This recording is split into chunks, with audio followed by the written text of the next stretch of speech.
Have you ever taken the time to reflect on the purpose behind each obstacle you face in life? Do you ever wonder if there is a deeper reason for the hard things you go through? Some people may think it sounds like another motivating quote you see on social media. What if I told you it's more than that, though? What if I told you that this idea comes from an old philosophy that has been around for a long time? Yes, I'm talking about Stoicism, a school of thought that teaches us to accept life's challenges with serenity and wisdom rather than just enduring them. We can find the essence of Stoicism in the virtues that make us who we are today. This ancient wisdom can help us find our way through the hardest times and guide us on our daily journey. Stoicism can help us learn how to deal with problems in our personal or work lives, problems that arise out of the blue, or just the normal ups and downs of life. In the midst of trouble, it gives us a way to not only survive, but also thrive. We learn from it that changing our situations won't make our lives more satisfying. What matters is how we react to them. It encourages us to cultivate a strong attitude and find strength in our own capacity to change and grow in the face of adversity. You've come to the right place if you've ever felt like you're always going against the current, if you've ever thought how to find peace in the midst of a storm, or if you're just interested in how old wisdom can help us understand our modern existence. I want you to join me on this journey of getting to know myself and growing as a person.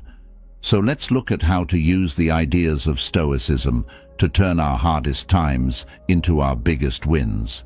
We will learn to live with purpose, honesty, and an inner strength that can't be broken.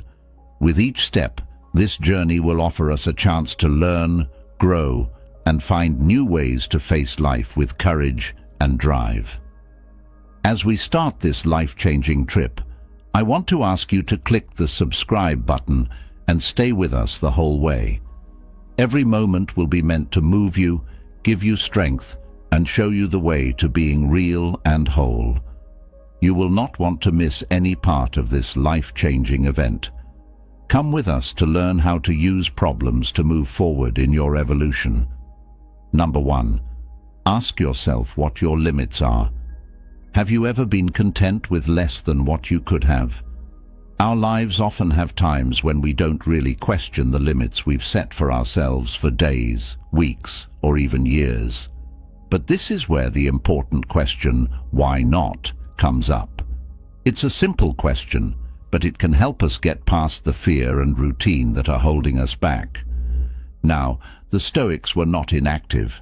They did not let life happen to them because they were full of stoicism. They took charge of their lives and constantly looked at their choices, actions, and relationships through the lens of virtue and self-improvement. A Stoic would ask, why not take the path that leads to growth when they had to make a choice or deal with a problem? It's not about taking chances without thinking. It's about making choices that are in line with your better self and core ideals. So, if you're at a crossroads and not sure whether to step into the unknown or make your efforts better, stop and ask yourself, why? Why not try to get that raise, start that project, or trust your dreams? Our futures are shaped in these times of choice. But here's the catch. Why is it not just about facing problems from the outside? Why is it also about facing stories inside our heads that hold us back? It's about fighting self-doubt, fear of failing, and being happy with the way things are. It's a call to action that tells you to stop being average and accept your greatness. Remember all the Stoic heroes you know, from Seneca to Marcus Aurelius. They saw problems as chances to learn and grow. They didn't settle for a simple, easy life. Instead, they chose the road of virtue, strength, and personal greatness. When you ask yourself, why not? You are doing just that. You're ready to take on life head-on, to learn and grow, and to come out of it better and smarter. When you start to question yourself, remember that you have the power to change the story and the strength to go beyond what you think you can do. Think like a Stoic and ask yourself, why not? See how far your interest, courage, and dedication can take you. Second, the need to always be making progress. This never-ending search for improvement fits nicely with Marcus Aurelius's idea of always moving forward or being a project that is changing. Focusing on what they could change, like their virtues, actions, and reactions to things happening around them, was what the Stoics believed in. They didn't try to be perfect. Instead, they wanted to get better. That's what I want you to do. Strive for progress by constantly reflecting. Whether it's improving your work skills, building your relationships, or creating a cult that inspires inner peace, progress is at the heart of everything that matters. Growth is at the heart of a happy life. You are naturally in tune with the Stoic virtue of self-control when you are constantly working to improve yourself. You're on a journey to become the best version of yourself because it's the best way to live by your principles, not for praise or validation from others. However, here's the thing. Being obsessed with better yourself doesn't mean being mean or harsh to yourself. It means being kind and determined to grow. It involves recognizing the small victories while still looking forward to the next stage of your evolution.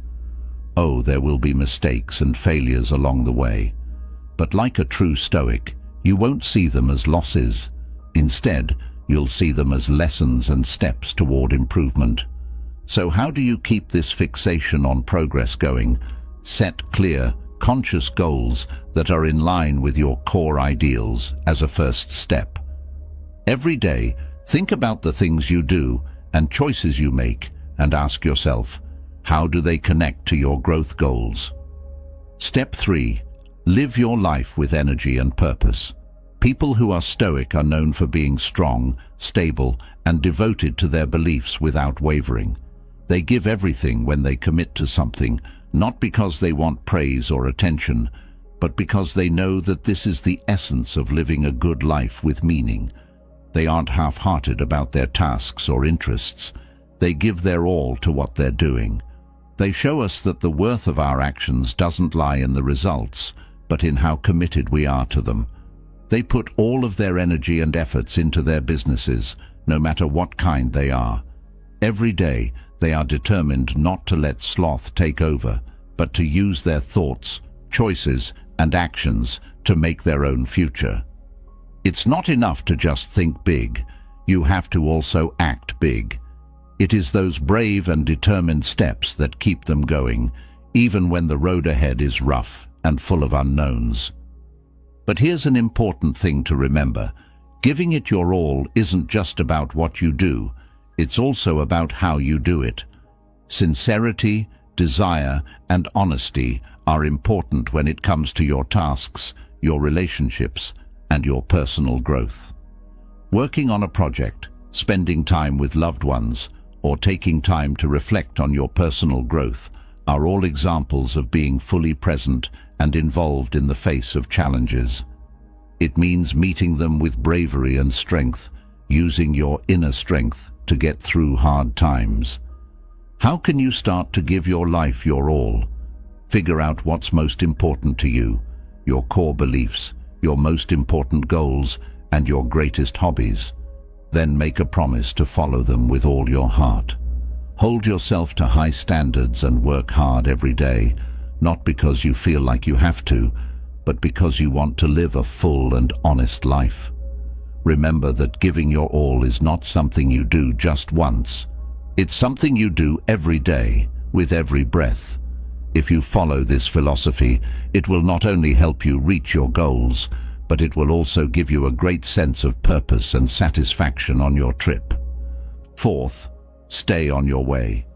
The world we live in is full of challenges, things that draw our attention away, and, let's be honest, many reasons to go in a different direction. Yet, this is where the real magic takes place. A stand for something bigger is what you do when you stick to your plan, even when there is a lot of noise and chaos around you. In the end, you are respecting your path, your beliefs, and yourself. The Stoics knew that life is full of things that can take our attention away from our real purpose, but they also knew how important it was to stay the course and stick to your principles and goals. Being stoic and sticking to your path isn't just about getting things done, it's also about having ethics and character. What does it mean for you to keep going? Being clear about your life's path means knowing what you stand for, what you want to achieve, and what kind of person you want to be. When you do this, you keep your eyes on your North Star and use it to guide you, even when it rains and the water gets rough. The important thing is to remember that staying on your path doesn't mean being fixed or unwilling to change. Sometimes you have to change your course to stay on course. You can do this by learning from your mistakes and changing your sails as needed. Most importantly, these changes should always be in line with your core values and long-term goals. How are you going to stay on track? Start by knowing yourself. Reflect on your life's beliefs, goals, and purpose. Cultivate the self-control to make choices that are right for you, even if they are difficult or disliked. Use them as a guide. Also, know that being tough is important. Look at challenges and failures as chances to fortify your resolve and increase your dedication to your journey. Fifth, don't worry about the results. People often tell us to keep our eyes on the goal and judge our success by what we've already done. However, what if I told you that letting go of success gives you a lot of freedom and power? Where Stoicism really shines is in giving us a deeply freeing view that can change how we see life and what success means to us. According to the Stoics, there are some things we can manage and some things we can't. We can choose to work hard, have good goals, and have the right attitude, but we can't always control what happens. By keeping our eyes on the end result, we prepare for anger, sadness, and even hopelessness because we are hanging on to something we can't handle. What does it mean to take the focus off of results? Putting our whole selves into something means giving it our all, whether it's a work job, a personal goal, or a friendship. It means giving the process our full attention and being open to the difficulties and chances to learn that come up without getting too tied to the end result. Think about how freeing it would be to do your job with love and dedication, not because you think it will get you awards or praise, but because you believe in what you're doing. It is the essence of Stoic wisdom to find happiness and purpose in the things you do, not just the results they might have. To be clear though, not focused on results doesn't mean you don't care about success or don't set goals. It means you redefine success in terms of your own character, honesty, bravery, and dedication. You have learned and grown. From a Stoic point of view, these are the real ways to measure progress. What are some ways you can start to think this way? Reflect on your beliefs and the kind of person you want to be before moving forward. In light of this, concentrate more on the traits you want to cultivate and the actions you want to take than on the benefits you hope to receive from outside sources. When you're worried about how things are going, gently tell yourself of what you can change and try to focus your energy on your efforts and mood. Sixth, what you put out is what you get back. Imagine that your existence serves as a mirror that reflects both what you show to the outside world and what is inside of you. People who are angry, afraid, or negative can taint their experiences and relationships with others. On the other hand, if you work on virtues like honesty, kindness, and mental strength, they will show in your life and bring you good relationships and situations. People who believed in Stoicism stressed how important it was to build a strong, good character because they knew that this is what makes life worth living. They thought it was impossible to change the world around you, but that you could change how you behave in that setting. You will simply create a life that reflects those virtues by focusing on being the best version of yourself. How then can you live by this concept in your everyday life? Do some self-reflection every so often and look at your thoughts, feelings and behaviors with a critical but caring eye. Find ways to improve and grow and work on developing the virtues that matter to you, whether they are kindness for others, courage in the face of hardship, or persistence in reaching your goals. Keep in mind that this doesn't mean being perfect or not making mistakes. It just means being aware of your inner state and how it shows up in the outside world. Although it can be hard, you should try to make sure that your actions are in line with your greatest values. And when you fail, which we all do, you should be humble and strong enough to learn from your mistakes and keep going on your path to self-improvement. When you follow Stoic wisdom, you give yourself the power to create your own world. You realize that you can't change everything that happens to you, but you can change how you respond and who you choose to be. As you connect your being with your greatest goals, the world around you will begin to reflect that same quality and depth. 7th, take the test right now. Consider the problems you have encountered in your own existence. Our first response could be anger, disappointment, or even hopelessness. The essence of this Stoic principle is that we should see these challenges as hidden chances or catalysts for our own development and self-exploration. When the Stoics talked about problems, they didn't play them down. They were well aware of the pain and problems that each problem can cause, but they also thought that every problem had the potential for an advantage equal to or greater to it. It's not the problem itself that makes us fail, but how we handle it. When we choose to see a problem as a chance, we stop being passive consumers of our situations and become active and powerful change agents. How can you use the idea that the problem is the way in your everyday life? When you're facing a problem, start by changing the way you think about it. Take a moment to think about what you can learn from this and how it can help you grow instead of letting problems drain your energy and mental health. You can use challenges as stepping stones to improve your strength, imagination, and determination. Keep in mind that the best roads are often the ones that are the hardest. Your character and personal story are shaped by the problems you face, the obstacles you get past, and the drive you show. Each challenge gives you a chance to work on virtues like patience, courage, and flexibility, which will make you smarter and stronger. Also, remember that getting past problems often takes creative thought and a desire to go in new directions. This is the time of trouble when we are told to broaden our views, think in new ways, and find skills we didn't know we had. We cultivate a sense of thanks for the growth they allow us by taking a Stoic stance toward challenges.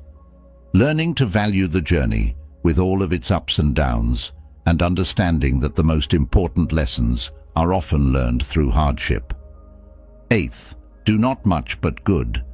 The enormity of our goals or the difficulty of our tasks can easily overpower us in the vast patchwork of existence. We might ask, what does my intervention have to do with this? We might only make a small difference, but that's how big things are made, by the sum of their parts, which are made up of small acts that may not seem important at first. People who follow the Stoic philosophy know that we can't change big things that happen, but we can change the choices we make. Instead of getting stuck on the big job at hand or getting too focused on the faraway goal, they tell us to pay attention to the present and do what is right and necessary at that very moment.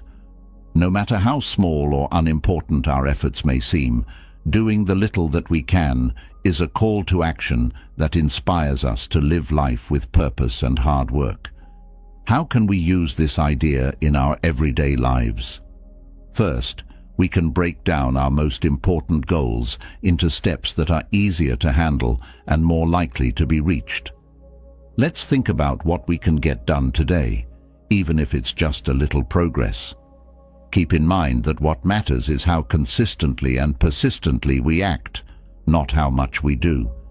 Each small step is important because it builds a base that will support our bigger goals in the long run.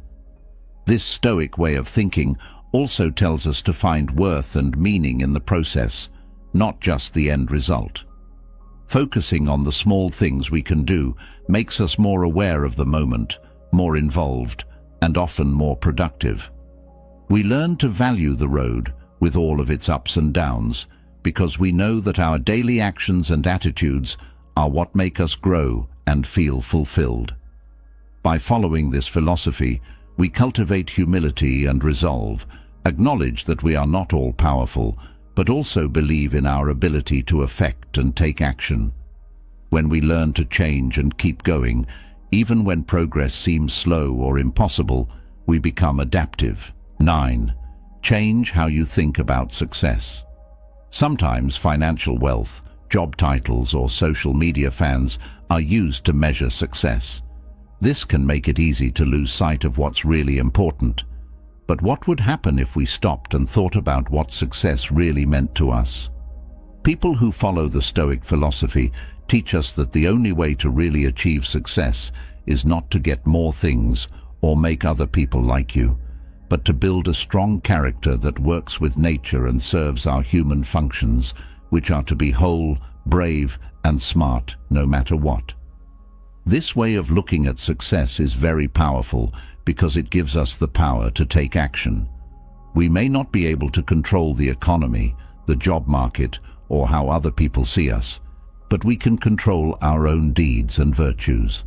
So how can we start to change the way we think about success? Do some deep self-reflection and think about what you really value and what kind of person you want to be. Set goals that are in line with these principles, focused on your own growth and how you can make a positive difference in other people's lives. Identify the virtues in others that you admire and want to cultivate in yourself.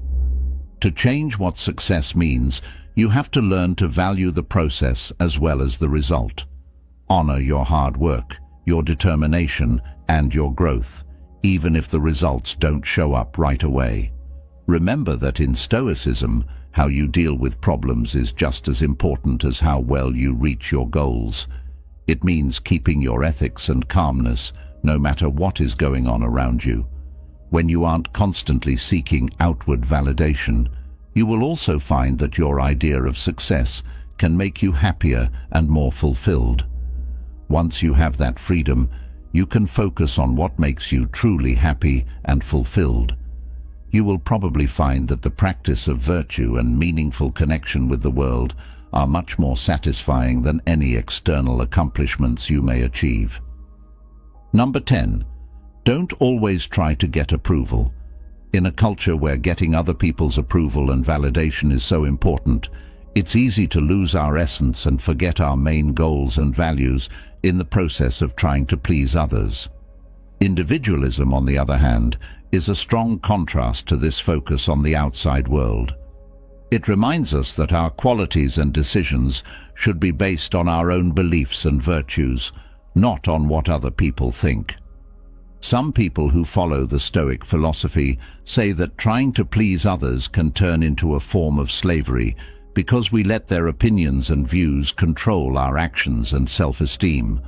We gain a deep sense of freedom and sincerity when we let go of this need for outward validation.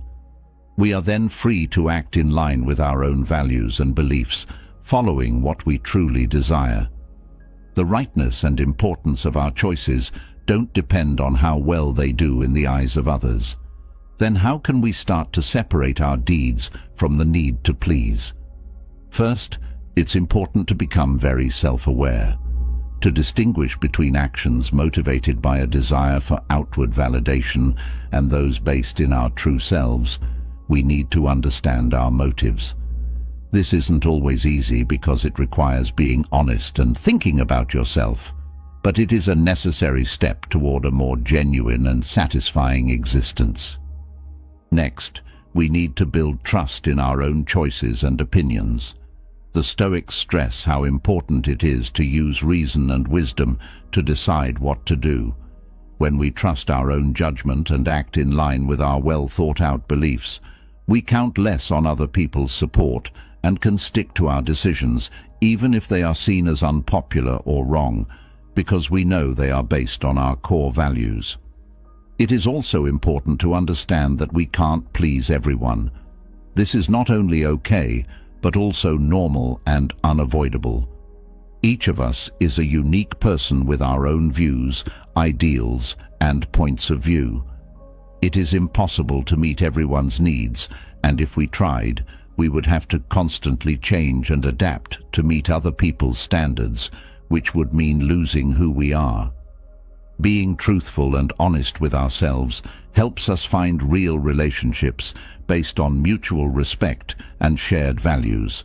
And even if we are faced or turned down, we can take heart in the fact that we are living with integrity and following our Stoic ideals. 11. Don't let anything confuse you. In a world that always wants our time, attention, and energy, being able to say no to ourselves is a very useful skill. Not only do we have to say no to things we don't want to do, but we also have to stand up for our goals, values, and independence. Stoic philosophy tells us to pay attention to what is truly important and within our control. This may mean turning down requests, chances, or even demands that go against our core values.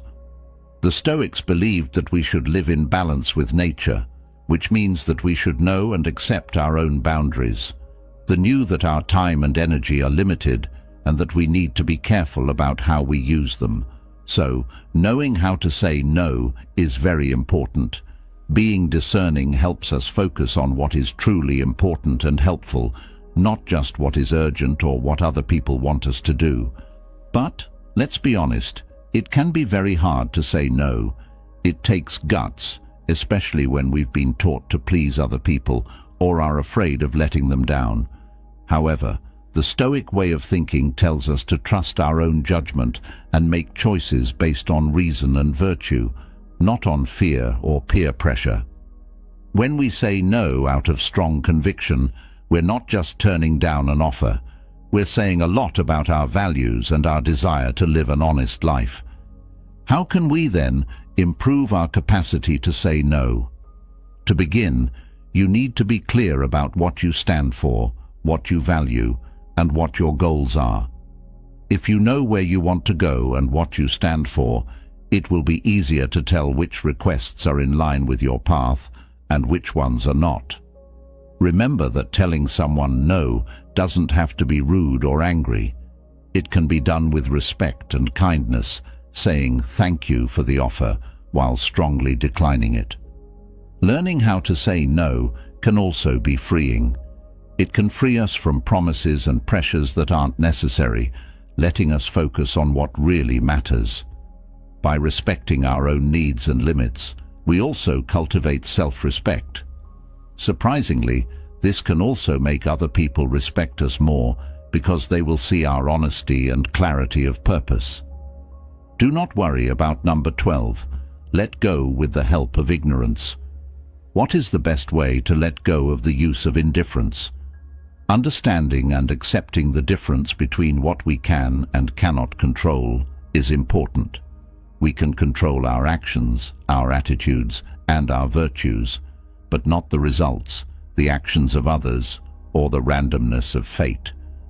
It's easier to let go of the anger, stress, and sadness that come from hanging on to things we can't change when we really understand this.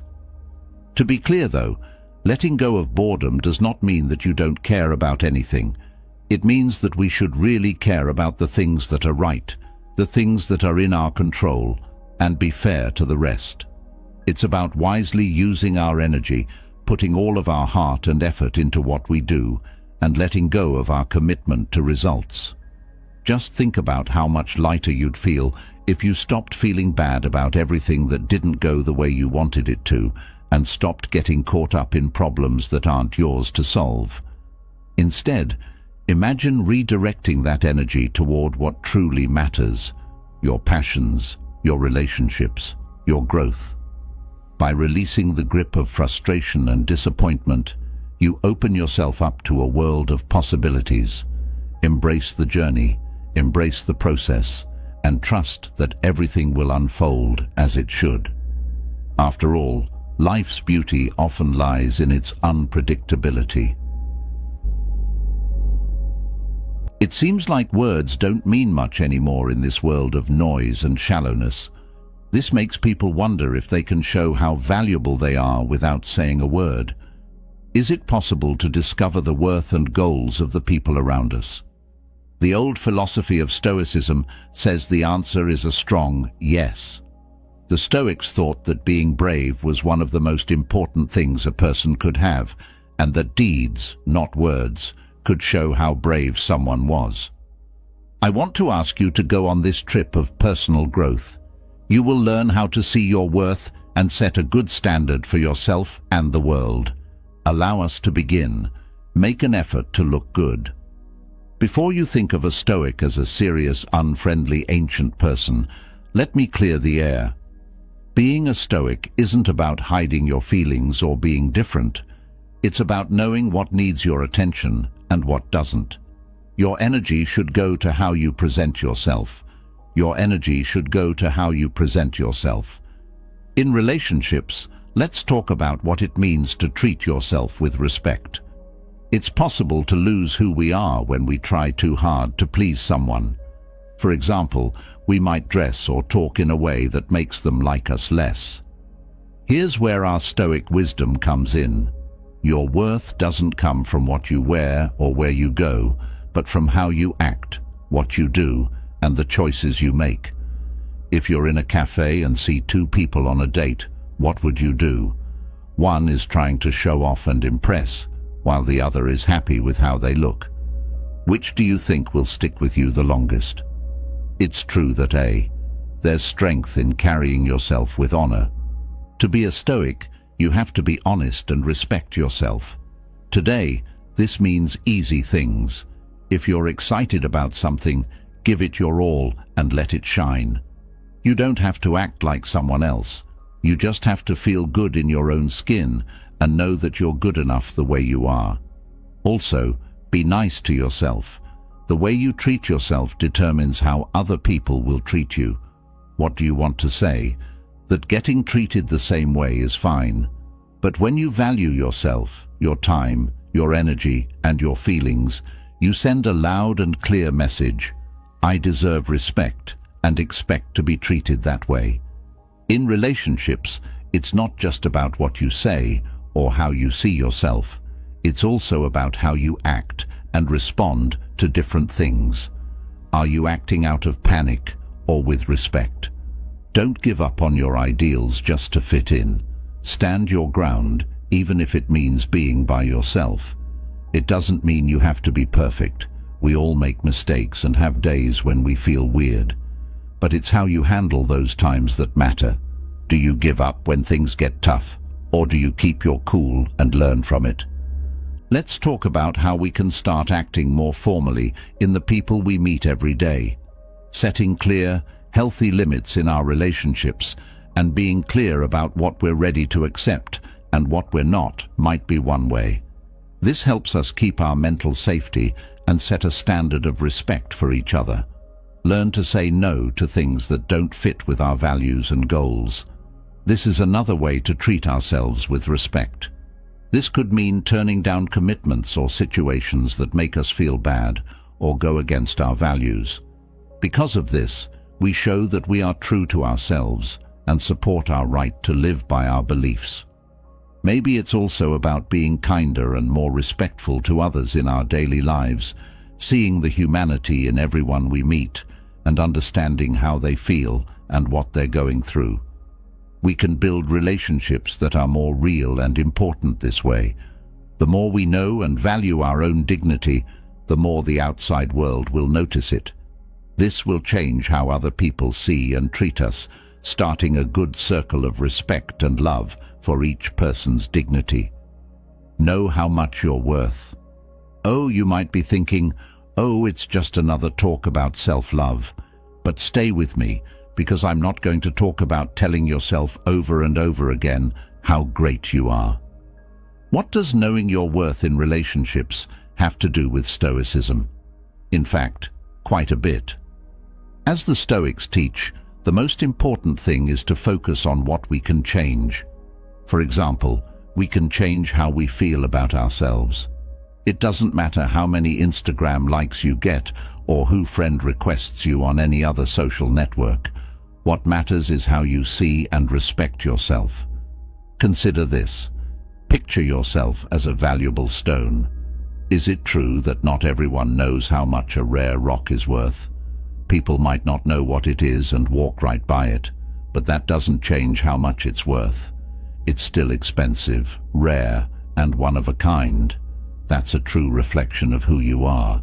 Real, one of a kind, and expensive. It doesn't make you less valuable if someone doesn't see it. Let's be honest for a moment. Everyone here has been turned down or felt like they weren't good enough at some point. This is especially true in today's world where everyone seems to be living their best life.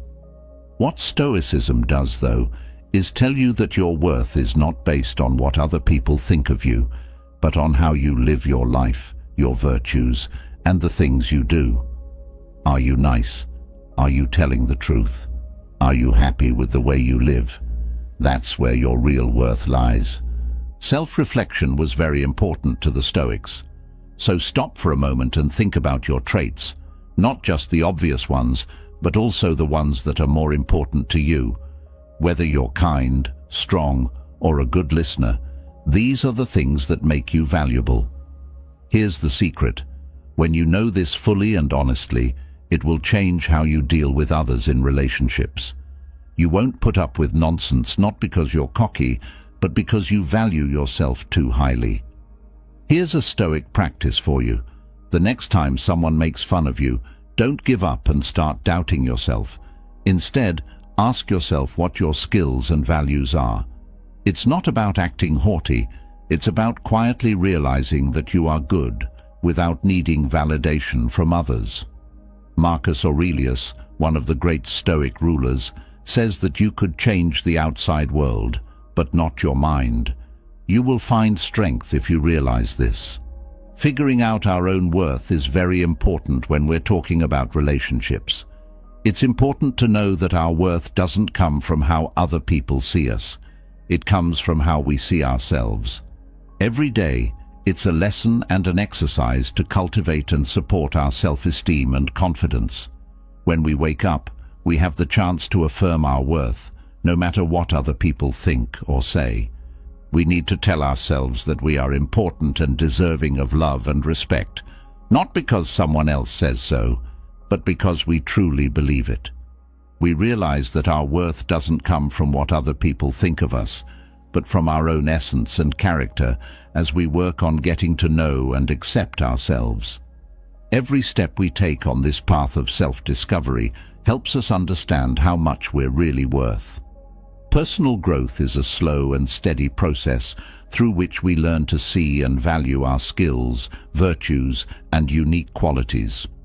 As we go deeper into this inner journey, we learn that our worth is not based on what other people think of us.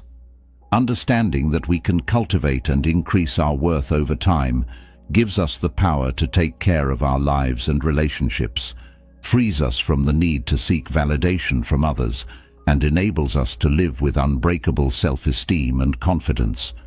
Finding strength in our own worth, even if other people don't see it, and realizing that we deserve love and respect just for being ourselves is what it's all about. Don't tell me what to do, show me. This idea also works great when we talk about setting limits. It's one thing to tell someone what your limits are.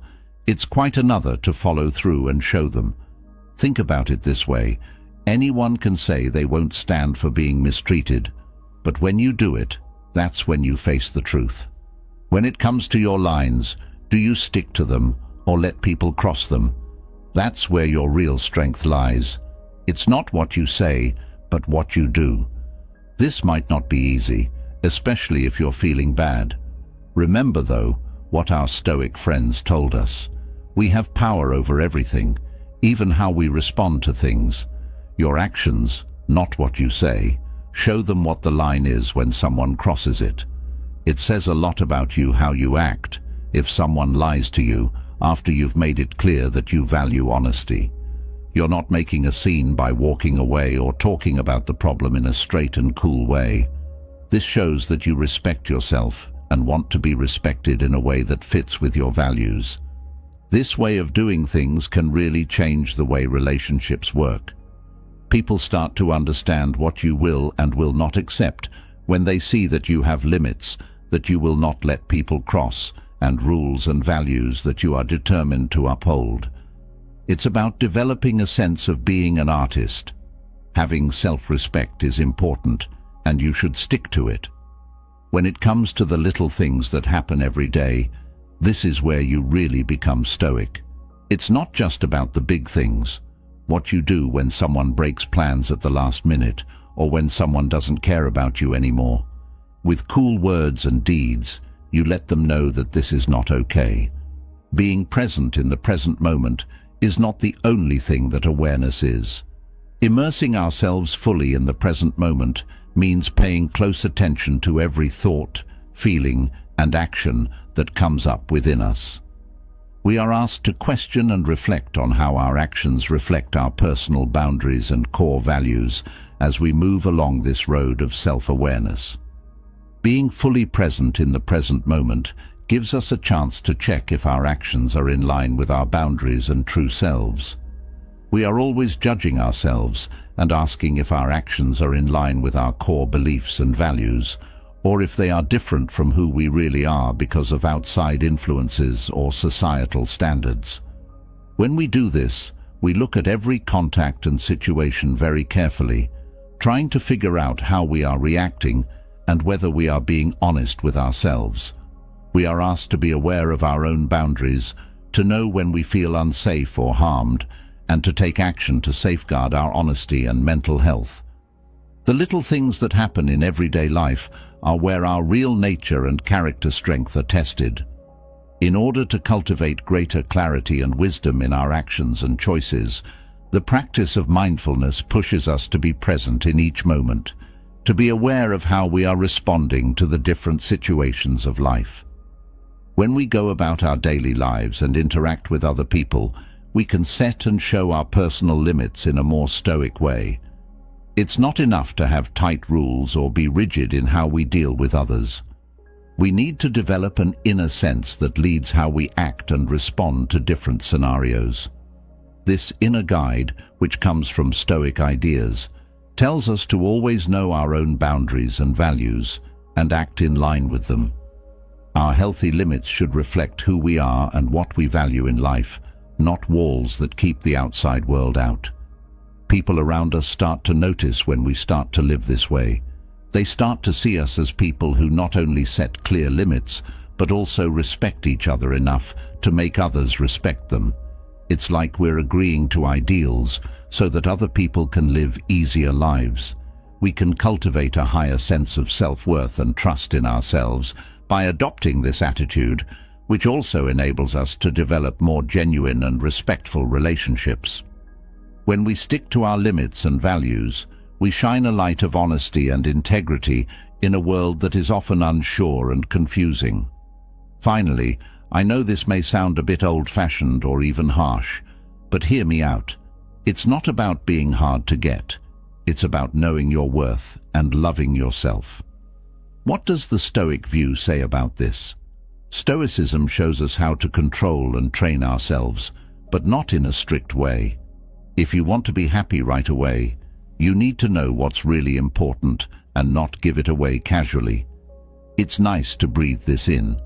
In relationships, or when we're dating someone, we often feel like we have to share everything with them, like our time, our space, and our inner thoughts. The Stoics, on the other hand, say to take a step back, because things that are easy to get lose their value over time. It's how people are. What's the point of mystery, meaning, and expectation if you're always open and say yes to everything? Let's discuss how to restrict access in a polite and stoic manner now. First, it's about how you look. Dress classy but not too fancy. Not only is it about style, it's a message that says, I value myself. You're not hiding, but you're also not giving away too much. Something about me makes me feel like I'm more than what I appear to be at first glance. Time and attention come next. Being picky about who gets your time is very useful in a world where we are always linked. My time is valuable, and I choose to spend it wisely, is what it's all about, not playing games. When you're with someone, give them your full attention. When you're not available, though, feel good about it, because it means you're focused on your own life, your interests, and your growth. Stoicism also teaches us how to control our feelings. In no way does this make you cold or detached. This means you don't let things really bother you. You keep your cool. You don't just give your mental energy to anyone. They have to earn it too. I'm not suggesting that you turn into a stoic figure, mind you. Connecting with other people is what makes life interesting. However, the beauty of going slowly and making a relationship that isn't just based on quick access and pleasure is that it helps you build something that is deep and lasts. Remember that limiting access is not about making other people feel bad or using their emotions to get what we want. On the contrary, it is an act of great self-respect that fits with our core beliefs. People who limit access show that they value themselves and believe that others should value them equally by doing things that aren't just words. We have to be a little more choosy in the people we talk to, more careful in the choices we make, and more controlled in the way we say things. It's about finding the right mix between being honest and keeping some things to yourself in order to protect your mental health and self-esteem. In our current world of meetings and relationships, we are following the Stoics' lead by taking this method. We are pledging to live by our core values and to establish clear limits that reflect our worth and respect. And trust me, this way of thinking changes everything about how other people see and treat us. We are sending a clear message to the world around us when we value ourselves and act with the resolve and consistency of the Stoics. We are saying that we deserve to be treated with respect and care, and we are not willing to give up our integrity for fear of being alone or not being accepted. Pay attention to what you do, not what you say. Stoicism is about practical wisdom, which means judging people by their deeds rather than just their words, as we've seen. There are a lot of nice words and empty claims in the world, especially when it comes to relationships. The Stoics, on the other hand, teach us to look beyond that and watch deeds because they show us the truth. It's easy to say what we think is right or what other people want to hear, to make promises, and to paint a picture of the future that sounds great. But do you show others how to do things? Do what you do match what you say? That's where the story really is. For real, we've all been there. When we first meet someone, they start telling us all these wonderful things, and we get caught up in them. But then, over time, what they do doesn't match up. They say they'll call but don't, and they change their minds at the last minute. Still, their words hold us tight. Our stoic inner self must step in at this point. People who practice Stoicism learn not to let words or feelings get the best of them. It has to do with being sensible and seeing things as they really are. When someone's deeds don't match what they say, it's a sign that something is wrong. It's the universe's way of telling us to pay attention. The way our relationships work has really changed since we've changed our approach. We stop focusing on words and love promises and start noticing the little things. How they act when they're stressed. Do they keep their promises? And are they there for us not just in words, but in a real, physical way?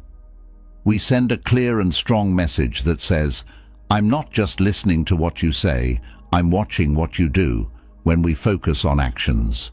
This is the most interesting part of the process. People around us know that they can't just say nice things to get our attention. They have to show us how valuable they are and what they really want by doing real, constant things. This change in perspective gives us the power to see things more clearly and wisely in our relationships. It shows us the difference between what people say and what they do, and it helps us form deeper, more sincere bonds based on trust and respect. In the end, it helps us cultivate better and happier relationships, where being consistent in what we say and do is very important. To protect our heart and inner peace, it's important to remember that it's not about being critical or suspicious of everyone around us. Instead, it's about being smart and careful in the right amounts. With a touch of Stoic wisdom, this wisdom tells us not to let our feelings control what we do, but to stick to our core ideals and principles. The goal is to find a good mix between your heart and head, your desire and your sense of reason. In this way, it's important to remember to watch what people do and listen to what they say. Having a Stoic attitude in love means being logical, aware, and smart in our relationships and interactions with others. Really understanding that deeds, not words, are what show how people feel and what they want to do is what this means. We can make better choices in our relationships if we pledge to this philosophy of life. These decisions will be based on a deep knowledge of truth and an honest respect of both ourselves and others. Get ready to leave. Stoicism has a beautiful idea called detachment. This doesn't mean being cold or heartless, but rather knowing what you can and can't control.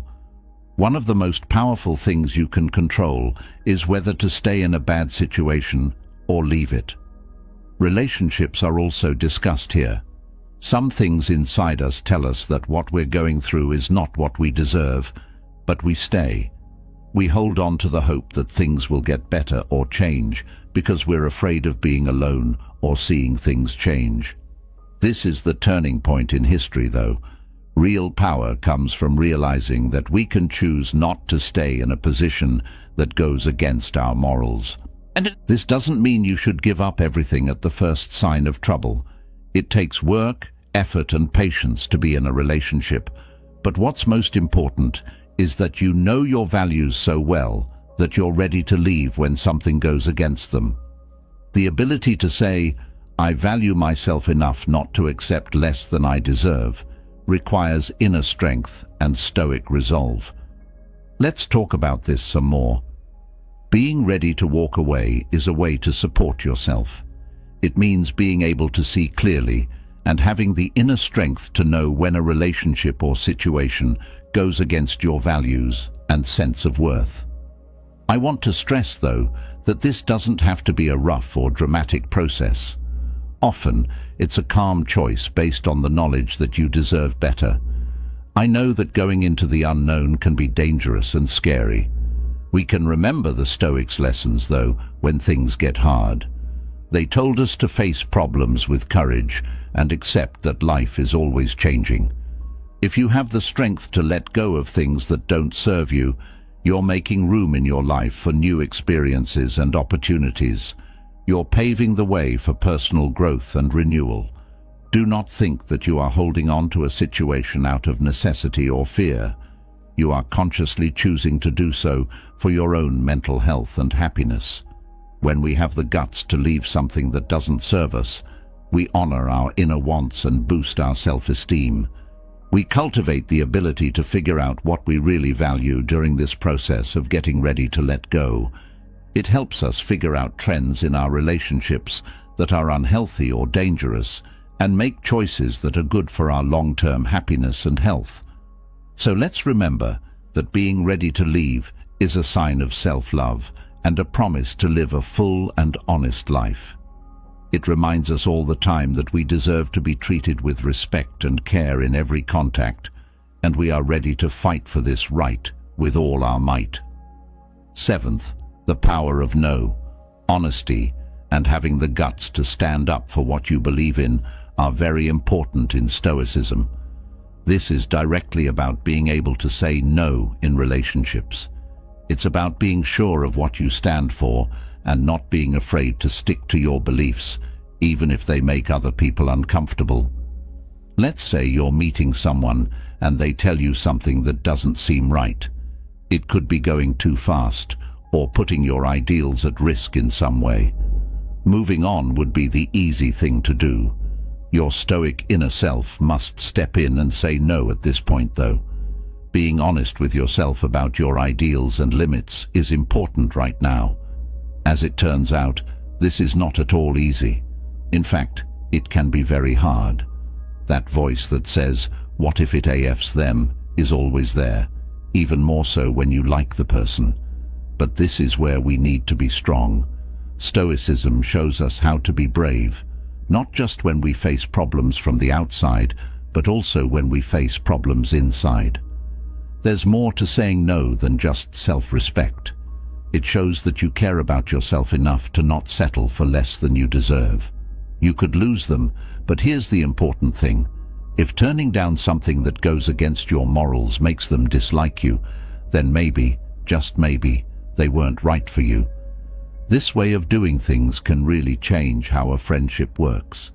It changes someone's mind when they see that you're not afraid to say no, and that you're not only there to please them at the cost of your own values. It shows that you respect and value yourself. Another Stoic twist. Turning down something that goes against our values isn't just about telling other people what you won't do. It's also about being honest with yourself. Figuring out what you want and not really wanting to be in a relationship is what it's about. Remember that being afraid of being alone shouldn't make you do things that are bad for you. In fact, saying no is a sign of sincerity and self-affirmation. By setting healthy limits, it helps us stay true to our core values. The Stoics showed us how important it is to be strong in our beliefs and act in a way that is consistent with our values. This is an example of living with ethics, instead of giving in to outside standards or other people's requests. When we say no, we are respecting our true needs and wants. We are sticking up for ourselves and setting an example for relationships based on respect and understanding for each other. Saying no is an important part of taking care of yourself and being honest. It doesn't mean you're selfish or don't care about other people. We can build better, more effective relationships where everyone is valued and accepted for who they really are by setting clear limits and being honest about what we need. Allow us to remember that it's okay to say no. Self-love comes out in this way, and it's an important step toward making relationships that are real and rewarding.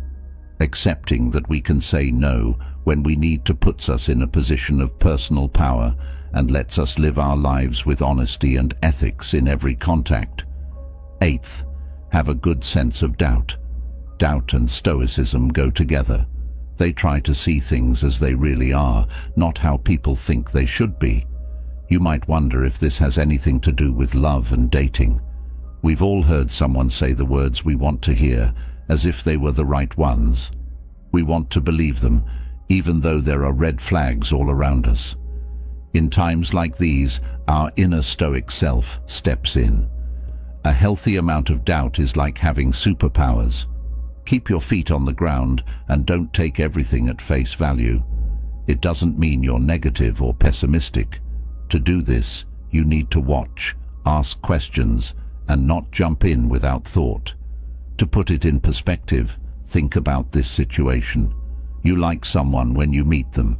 You are making plans for the future together and saying all these nice things to each other. But it's only been a few weeks since you met. Let's see if your deeds fit your words and how things turn out. Your Stoic side would advise. Being skeptical doesn't mean asking a lot of questions or questioning everything the other person does. It means being aware, hearing what they say, and watching what they do. It means taking the time to get to know someone well and check to see if they make sense and are honest. The Stoics thought it was important to use logic and reason in relationships instead of letting your feelings take over. This is very important. In AES, it can be hard to find the right balance between our feelings and logic. But if we train our reasoning to be a little skeptical, it can help us look at things more objectively and clearly. By keeping a healthy dose of skepticism, we don't let our feelings determine our decisions. Instead, we base our choices on facts and our true needs. In this way, we can tell the difference between things that are good for us and things that could be harmful to our mental health. On top of that, being skeptical helps us keep our hearts safe from sadness or mental harm. We give ourselves the time to better understand the other person, their goals, and how well they fit with our own wants and values when we don't rush into situations before we've fully thought them through. Building walls or shields around our hearts isn't the only thing that needs to be done. We also need to open doors and be wise. We can stay alert and aware of our feelings by being suspicious. This lets us discover new relationships with a clear mind and a safe heart. Stoicism, as a philosophy of life, encourages us to tune in to the very essence of existence, to go with the flow of the universe's natural rhythms, and to accept reality with serenity. When the lessons are put in the context of love, they become deeply meaningful and life-changing. By taking a Stoic view, we acknowledge that we and our loved ones are flawed beings who are affected by life's ups and downs and have limits. We don't try to be perfect, either in ourselves or in others. Instead, we accept our flaws as normal parts of being human and value character over looks. We find beauty in being open and honest, and when we accept our flaws with kindness and understanding, we make room for each other to grow and connect in a real way. We have the chance to cultivate strong, important relationships through the practice of acceptance and understanding, where real connection and support for one another are the cornerstones. We learn to accept and flow with the situations that come our way instead of fighting reality or trying to change other people to fit our needs. In the present moment, we find a deep sense of peace and happiness. By learning accepting, we learn to see and accept our own flaws as well as those of others. We understand that we are only human and that it is normal to make mistakes and have problems in our relationships. We choose not to judge ourselves or others. Instead, we let ourselves be kind and understanding, knowing that we are all doing the best we can with the tools and resources we have at any given time. When we understand someone, we can put ourselves in their shoes and feel what they're going through. We know that everyone has a unique story, set of wounds, and set of reasons for doing what they do, and we try to see things from their point of view with kindness and understanding. By doing this, we improve the bonds of trust and closeness in our relationships, creating a space where everyone can help each other and understand each other completely. In the end, cultivating acceptance and understanding helps us cultivate more real and meaningful relationships, where love and connection grow easily in a space where everyone feels accepted and respected. We can find great happiness and pleasure in our relationships and let love grow in all its glory if we learn to go with the flow and accept things as they are. By enjoying and recognizing our shared humanity, we accept the depth of our relationships with each other and see how deeply we are linked to everything else. With this method, we are encouraged to cultivate a loving kindness that goes beyond the ego and accepts the differences and individuality of everyone. When we realize that we are all on the same journey through life, we become allies and fellow travelers for those who cross our paths. We promise to be there for each other through the ups and downs of existence, including the happy and joyful times, as well as the hard and challenging ones, with compassion and calmness. This kind of love doesn't have any bounds or borders because it goes beyond the things that separate us. We are all human, so we can see our similarities in our differences and feel a deep sense of connection and belonging when we associate with others. By accepting this kind of loving kindness, we can build relationships that are truly important and fulfilling, giving us support, comfort and joy as we go through life. We don't focus on ourselves. Instead, we offer our caring and understanding presence to others as a source of hope and comfort in a world that is often rough and confusing. To sum up, Stoicism tells us to accept things as they are and find beauty and value in everything, even romantic relationships. We cultivate real, truly rewarding relationships based on sincere connection and unwavering support for one another by practicing accepting, understanding, and kindness. Never chase this fits so well with everything we've been talking about, even more so when we see it through the eyes of a Stoic. A big part of Stoicism is the idea that we should focus on what we can control and let go of what we can't. When it comes to relationships, this philosophy is very important. It means realizing that chasing someone away is not only useless, but also goes against what we believe in ourselves and our worth. Let's say you're seeing someone and things are going well at first, but then you start to move apart. We've all been through similar things and wanted to try to bridge that gap. Still, the Stoics taught us to wait for what's going to happen and chase after things that are out of our control, that hurt our honor, self-respect, and peace of mind. Trying to chase someone away is like trying to catch water without letting it slip through your fingers. It doesn't work and leaves you feeling empty. But here's the important thing. When you let go of things that don't belong to you, you make room for better things. It's like getting rid of junk to make room for new things. It can be hard to let go of things that don't feed you, but it's an act of genuine self-love. The Stoic way is to be sure of what you believe in. Let someone go if they are leaving. Recognizing that you can't change how you feel or what other people do isn't being cold or uncaring. You can only choose how to react. Since we all know how hard this is, let's be honest. It takes a lot of strength not to go after that urge. They need to know that if someone wants to be with you, they will be. Things get really interesting when you stop chasing and start focusing on your own life. The confidence and strength you give off makes people want to be around you. That's like giving a message that says, "I'm worth it." Let's treat relationships with stoicism, and let's focus on what we can control. Finding inner peace is more important than seeking validation from others. You have the choice of how to deal with things in your life. Take a moment to remember that you build your own honor and protect your self-esteem.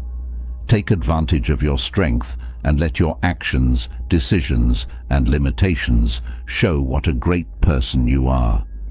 If you want to follow the advice of Stoicism and show your worth through deeds instead of words, these are some ways you can do it.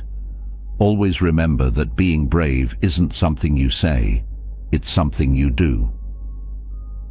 Unconditional love.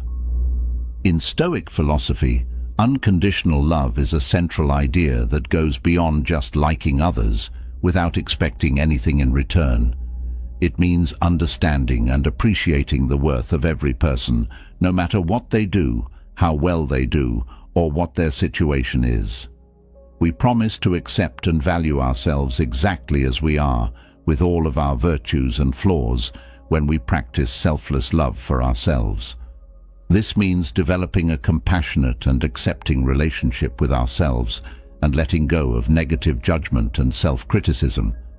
Additionally, pure love for others goes beyond just understanding and caring about what they're going through. Also, it means letting people be the way they are and not trying to change them or criticizing what they do or choose. Being there for someone when they need help is more than just being there to listen or cry on. It means building a real and deep connection with the people around us, which means being willing to listen, understand their worries and fears, and offer the support they need, even if it means leaving our comfort zone. You can show your understanding and concern for others and improve your relationships at the same time by giving this kind of support without conditions.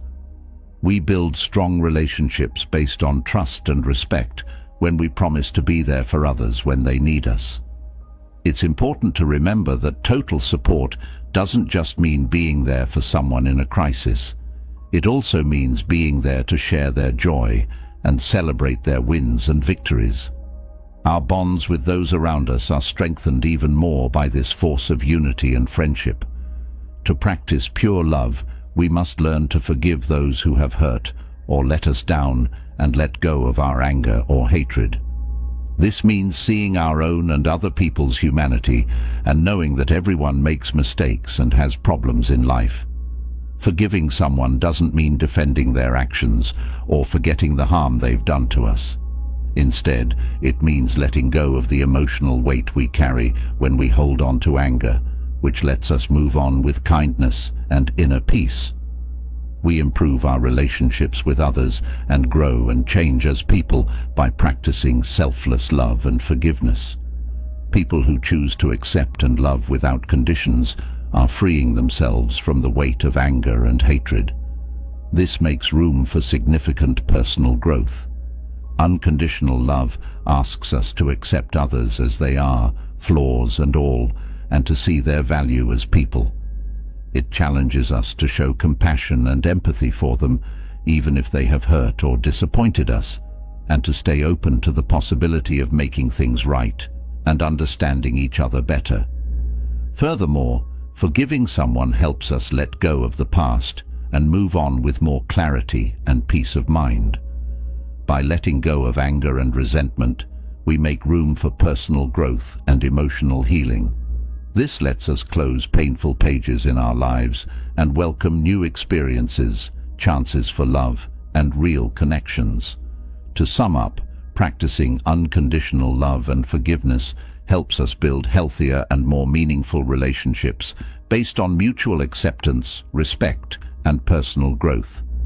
It also gives us the chance to connect with ourselves and others more deeply and enrichingly, and to live a fuller and more satisfying life. Don't base your whole life on the other person. In today's world, it's easy to put others above ourselves and lose sight of our own goals. You'll see how much more important you are in love if you choose your own way. The only person who can hurt you is you. Don't let other people run your life. The strong words in this quote tell us that we are in charge of our own inner peace and mental health. People's negative thoughts and views can be everywhere, so it's important to know that we can choose how they affect us. It's a call to self-reflection and sincerity, to be who we are without worrying about what other people will think. When we really understand this principle, we take charge of our own lives. Our self-esteem and respect grow, which makes other people value and care about us more. Marcus Aurelius said, "No one can hurt you without your permission." This is a strong truth to remember when we are facing problems and complaints.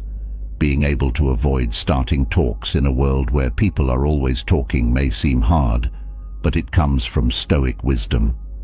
Epicurus and other philosophers told us that it's better to listen than to talk and let other people start the conversation. We learn more about other people and ourselves when we let them start the talk. Being ready to talk all the time can make you look nervous and self-centered, which turns people off. Building real, high-value relationships requires patience and a desire to let other people start the talk. This emphasis on putting Stoic ideas into practice in daily life is a potent tool for personal development and fostering genuine and important relationships. Creating a fear of loss, practicing patience, limiting your availability, encouraging freedom, and learning to let other people start conversations are all things that can help you live a more healthy and real life. A life philosophy called Stoicism not only changes how we interact with other people, but it also completely changes how we see ourselves.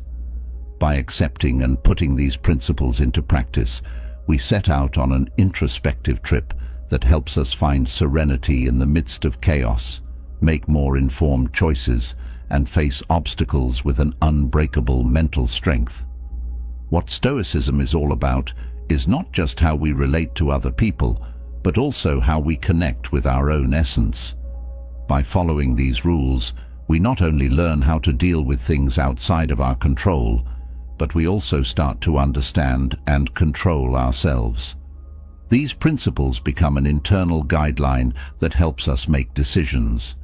They teach us how to find balance in the midst of chaos, how to stay calm in the face of uncertainty, and how to cultivate the mental toughness required to get through hard times in a deep and meaningful way.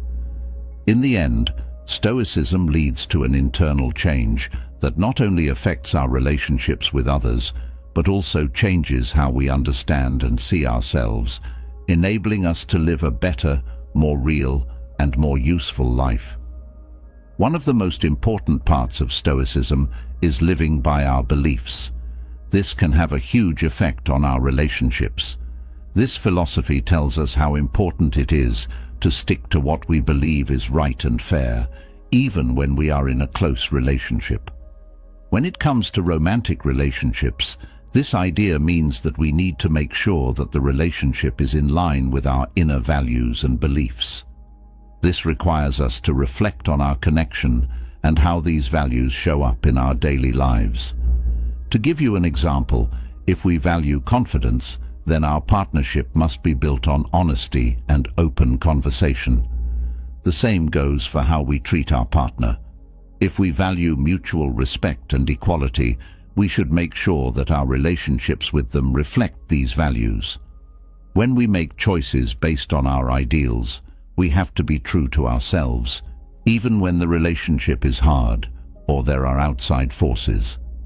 Setting healthy limits or stopping a relationship that doesn't meet our moral standards are two examples of hard choices that we may have to make.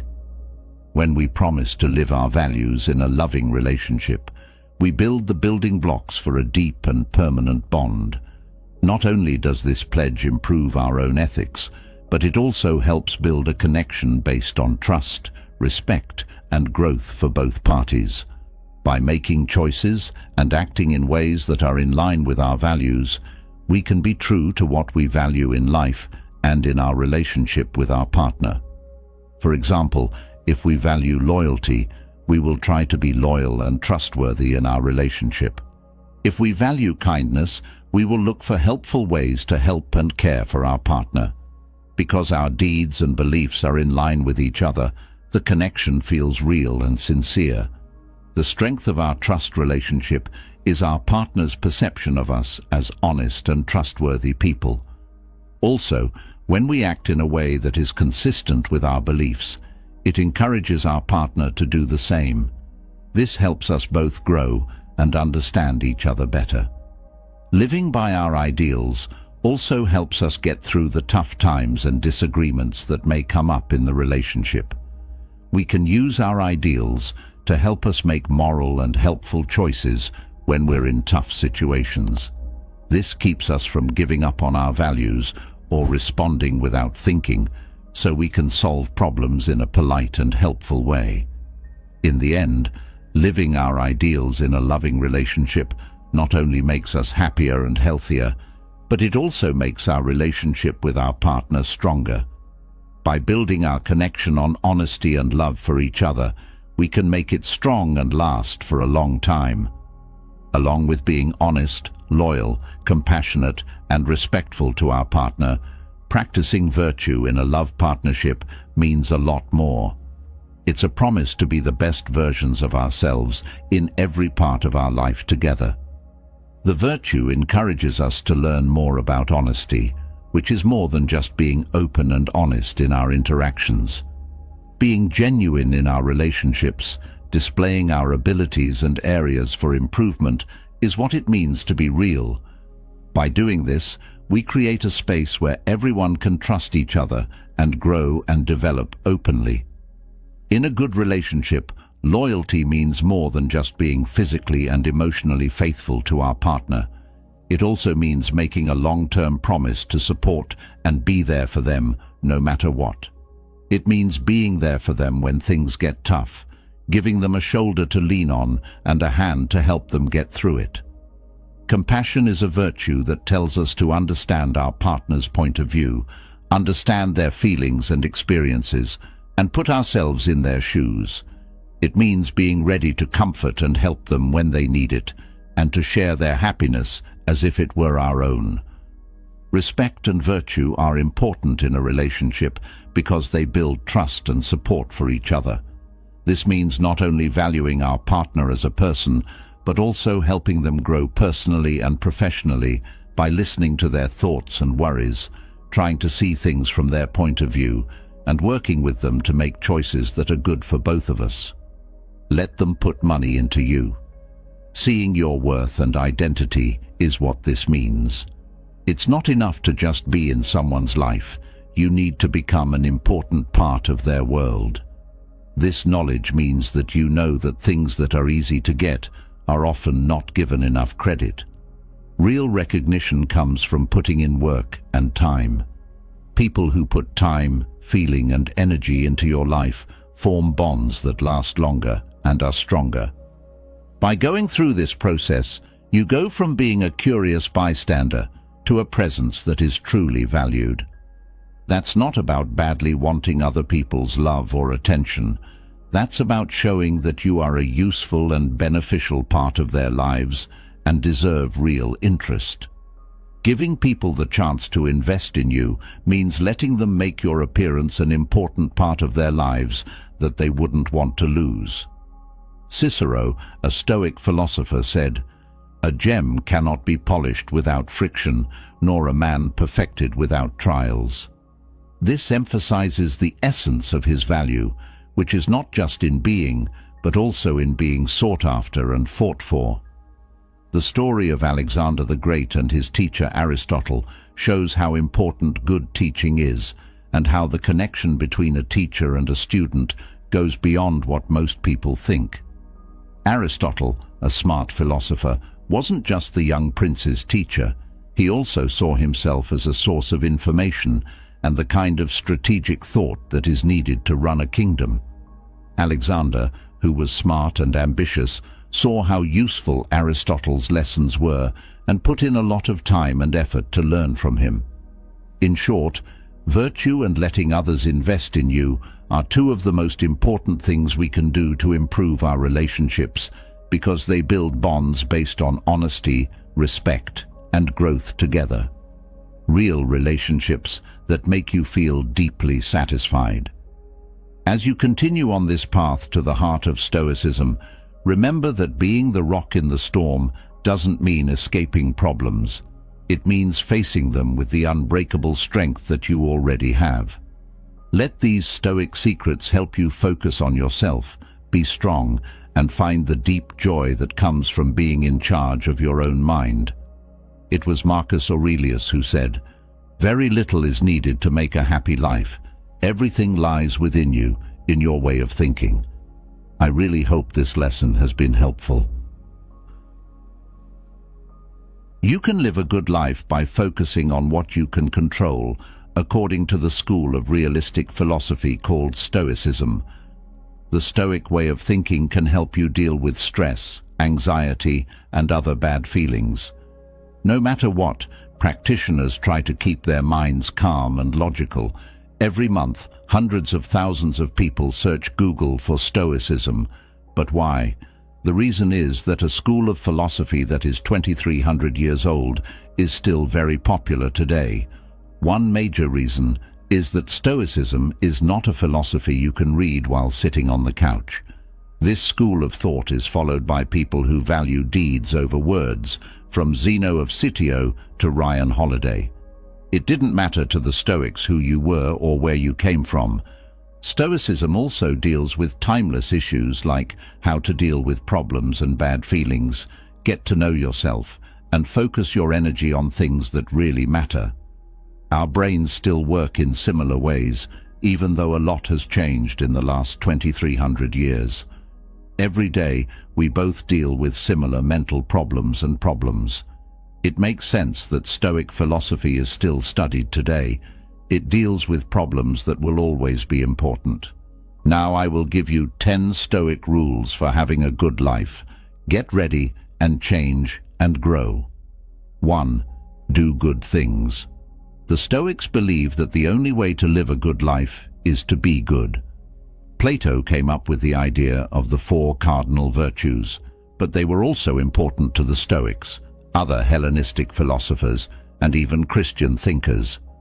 The four virtues are wisdom, courage, modesty, and justice. They are character traits that we should all strive for and respect in others. Being wise means making good choices, judging things logically, and knowing the difference between right and wrong. This virtue is important because the other three depend on it. Being brave means not being afraid to face scary, unsure, threatening, or hard conditions. Being temperate means being moderate, not going overboard, acting in a reasonable way, being self-controlled, and not letting your wildest wants take over. Being fair, right, and honest with other people is what it means to be just. Wisdom, bravery, and moderation can all turn into vices when there is no justice. As a result, the four virtues must work together. The Stoics believe that it doesn't matter what your job is, how much money you have, who you are, when you are, or whether you wear a tie or a shirt. What counts is your character, your beliefs, and how honest you are in what you do. Thus, Stoicism was used by both rich and poor people, aristocrats and slaves. Seneca said, "A good character is the only guarantee of eternal and carefree happiness." The ideals of Stoicism have had an effect on many famous people throughout history. Some of the people I'll talk about are Adam Smith, Michel de Montaigne, Frederick II of Prussia, George Washington, Thomas Jefferson, John Stuart Mill, and others. Stoicism is not a philosophy just for famous people, despite what you might think. The fact that famous people have been affected by Stoicism doesn't mean that it was only made for important, wealthy, or prestigious people. Stoicism, on the other hand, is a good source of wisdom that anyone can use. Before they did what they did, none of these people were important. The reason they were important was that they tried to be smart, brave, fair, and reasonable. It's impossible not to do great things in life once you start acting in the most moral way possible. Spend your time on the things you can control and let go of the rest. What does it mean to have a lot of books? It means being able to tell the difference between things we can control and things we can't. This quote is the first thing you read in Epictetus's guidebook because it explains the duality of control, which is a key idea in Stoic philosophy. To live a good life, we need to pay attention to the things we can control and be okay with everything else. Some things can't be changed, but we can decide what to do with the things that are happening to us. Epictetus said, "Do the best with what you have control over and accept what happens." We can't always change what happens. We have control over the decisions, acts, and judgments we make on our own. The rest aren't completely under our control, and they can be put into groups based on how much power we have over them. We can divide them into two groups: partial influence and small or no influence. Partial influence includes our health, our assets, our relationships, and everything else that changes because of what we do and think. Small or no influence includes our time, our background, and other things that have nothing to do with us. For instance, choosing whether the scale will say 60, 80, or 100 kilo is not within your control. However, being physically active is. You might find out that you can't lose weight because of a disease, and you probably can't do anything about it. What number of digits your bank account will have in a few years is not up to you. You have to work. The central bank of your country might lower the value of the local currency, which would mean that the numbers you have saved will be worth nothing. We don't have complete control over what happens around us, but we do have control over what we do, what we believe, and what we think. This is why virtue-based behavior is so important. A good life is one in which we act, think, and decide with wisdom, courage, balance, and fairness. But we will suffer our whole lives if we try to control things that we can't. Third, own up to the things you can control. People you were born with, the the school you went to, and the friends you made there are not things you can change. Still, these things have an effect on what happens to you later on. This means that we can't control most of the things that happen in our lives. Even so, we can pick how to react to things we can't have control over. For Epictetus, men are not disturbed by the things that happen, but by their opinions about events. This means that he knows we are responsible for what we think and do about the things that happen to us. What else can we be responsible for if we don't take responsibility for it?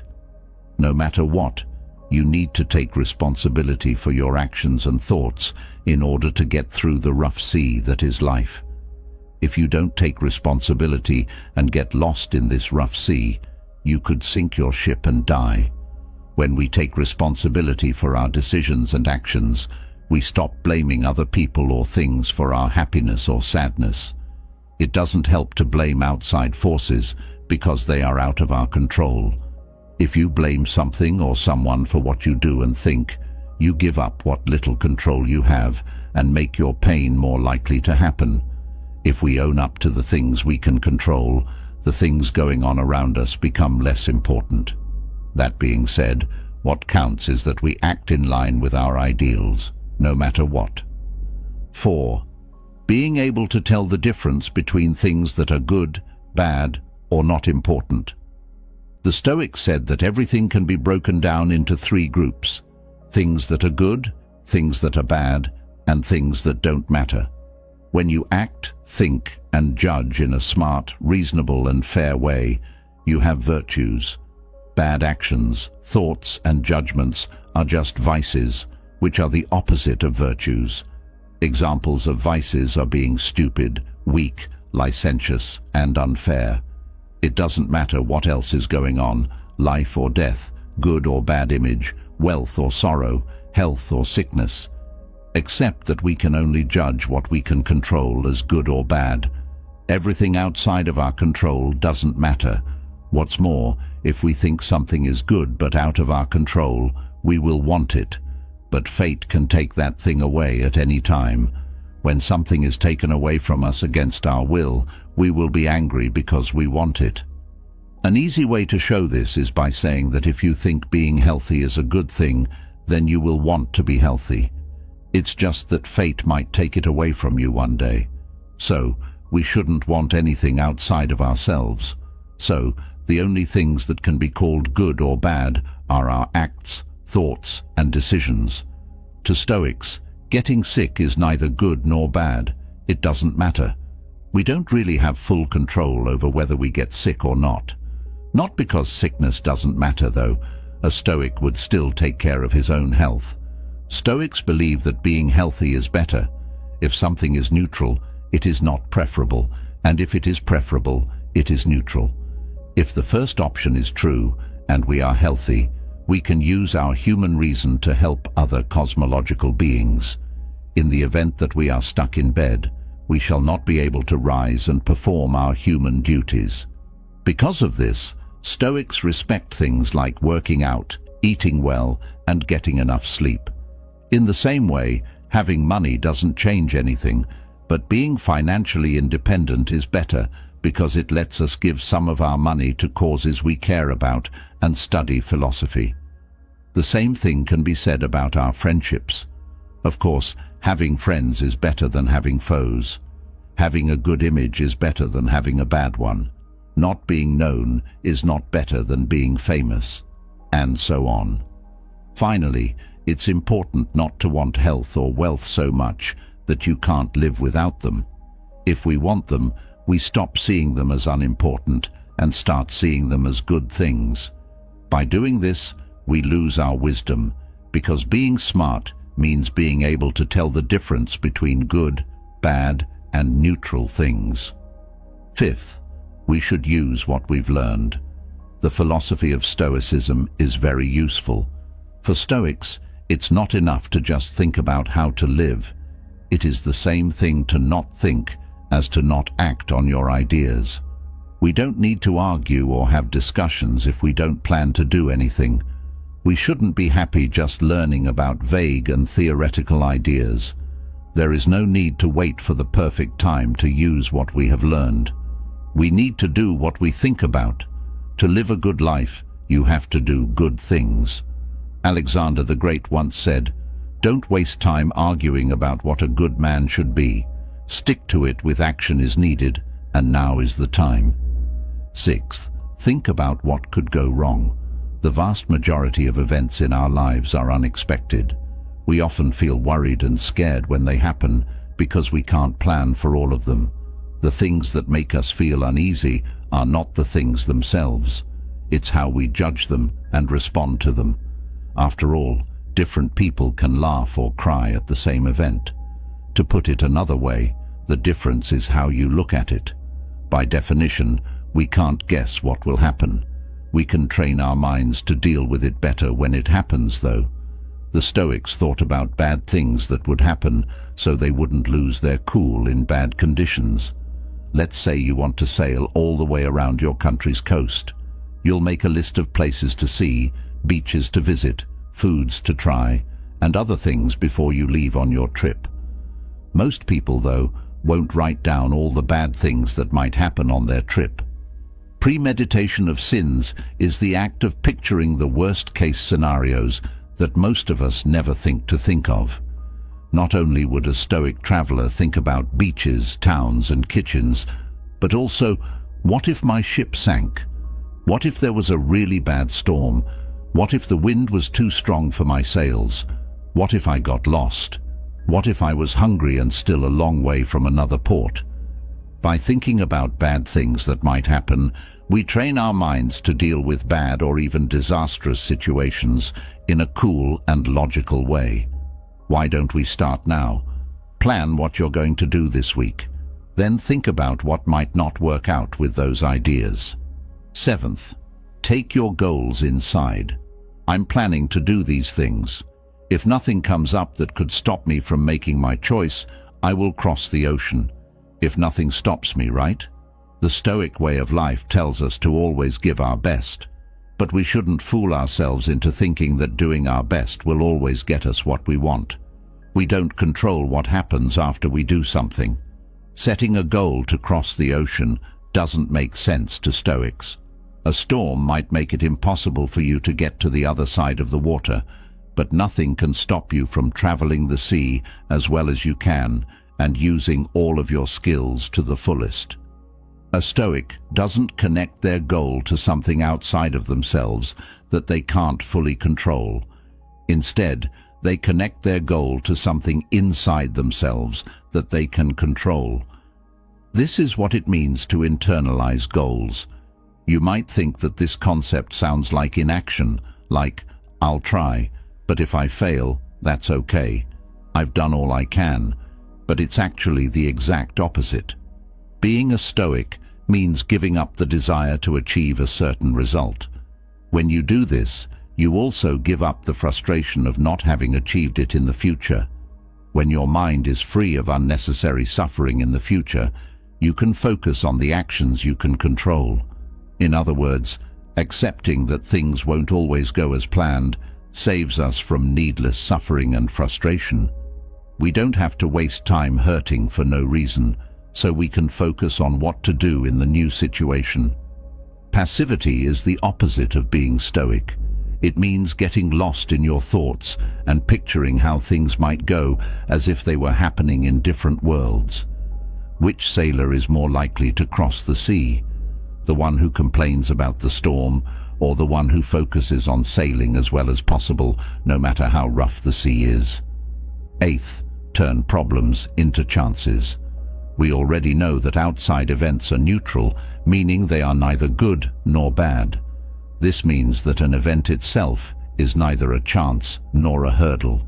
What counts is what we do, think, and decide about these events. The way we see things can be like an anchor that stops us from traveling, or it can be like a strong wind that lifts our sails and takes us across the ocean. In the past, you may have thought of a chance as something that helps you reach your goals, like making more money or getting more attention. However, That's not the chance I'm talking about here. After all, if you follow the principle of internalizing your goals, you will stop looking for things like money or praise from other people. Once you set internal goals, like becoming smarter, braver, more moderate, or more fair, every event that brings you closer to that goal will be an opportunity. A job offer might be a good chance to make more money or learn new things, but it won't always help you become a better person. On the other hand, you probably won't be able to get anything out of being sick, but being sick can teach you how to deal with problems. It will be easier to turn problems into chances once you know what your goals are. 9. There is no better fate than the one you have. You will find serenity if you don't wish for everything to go the way you want it to. Instead, wish for everything to go the way it should. Epictetus seems crazy to believe that we can love things that hurt us and push us out of our comfort zone. You might first ask yourself, how can I want to be fired? I'd rather be sick. When someone I care about dies, I can't help but wish they were still living. It's not an easy idea to understand, let alone put into practice. I get it. To help you understand this idea better, think about this. It is easier to change what happened or how you feel about what happened. The things we judge are things that happen in the present, not things that happened in the past. We can change how we feel about things because all we have is the present and the power to deal with it. You remember the idea that outside things are neither good nor bad, but rather neutral.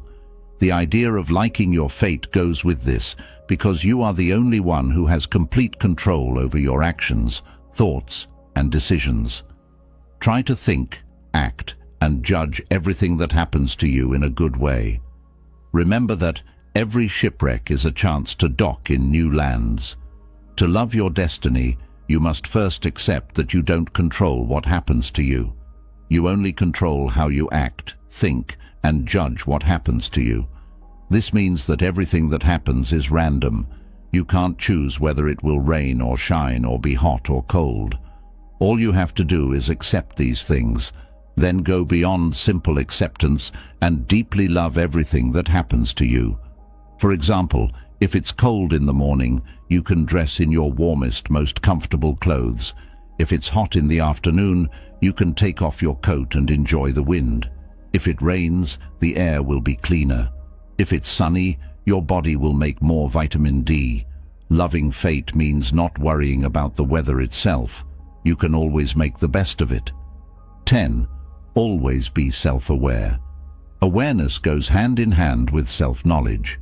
Being self-aware means being able to observe and analyze your own actions, thoughts, and judgments.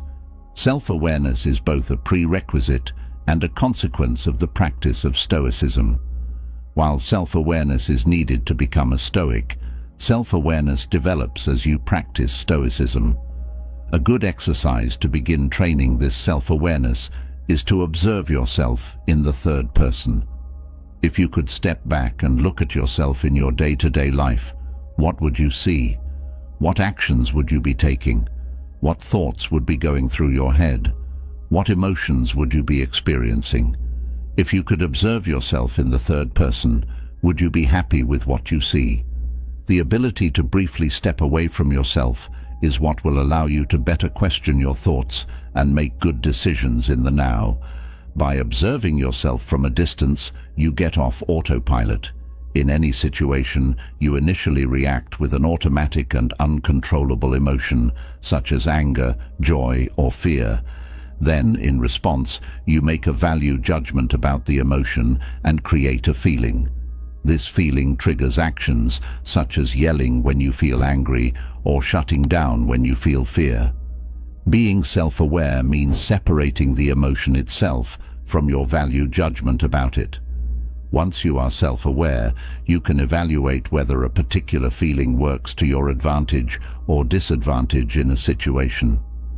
Acting like a Stoic is not about having the power to control your emotions, but about not letting your emotions control you. When you develop the ability to observe, analyze and judge your own thoughts, you will make better and more rational decisions. Only then will you be able to change your behavior and your life for the better. Modern versions of exercises that the Stoic philosophers used. You won't understand Stoic principles overnight. You have to immerse yourself in them for a while. But it's not enough to just think about them. Actions speak louder than words, which is why Stoic principles aren't hard to understand or vague. If they were, you wouldn't be able to put them into practice. To help you immerse yourself in Stoicism, you can start with spiritual exercises that Seneca, Epictetus, and Marcus Aurelius used. Here are 3 of them. Exercise 1. Daily reflection. We have the feeling that time flies when we live on autopilot. Stop and think about today. How much of your day have you really lived? How much of your day has passed without you noticing? Daily reflections take us out of autopilot and help us regain control of the direction of our lives. Reflecting on how to be a wiser, braver, more temperate and fairer person is what keeps you closer to your ideal self. That's why Marcus Aurelius wrote meditations. Writing meditations helped him reflect. You can begin your daily reflection by asking yourself, what have I done well today? Where have I failed? What could I have done better? In addition to these 3 questions, define tangible improvements to put into practice the next day. Something like smiling more, being calmer, or taking a breath before answering a question. The simple act of setting yourself better actions helps you reflect the next day on whether or not you have done what you set out to do. The next day, you will reflect on the effects of the new action you have taken or what prevented you from taking action. Getting into the habit of recording your reflections in text, audio or video will help you track your progress over time. When we spend a lot of time focused on the road ahead, we often forget to look back. Realizing how far we've come helps us know that we're on the right track. In practice, take 5 minutes before bedtime to reflect on your day using the 3 questions above. Writing down your reflections is not an obligation, but it makes the exercise more effective.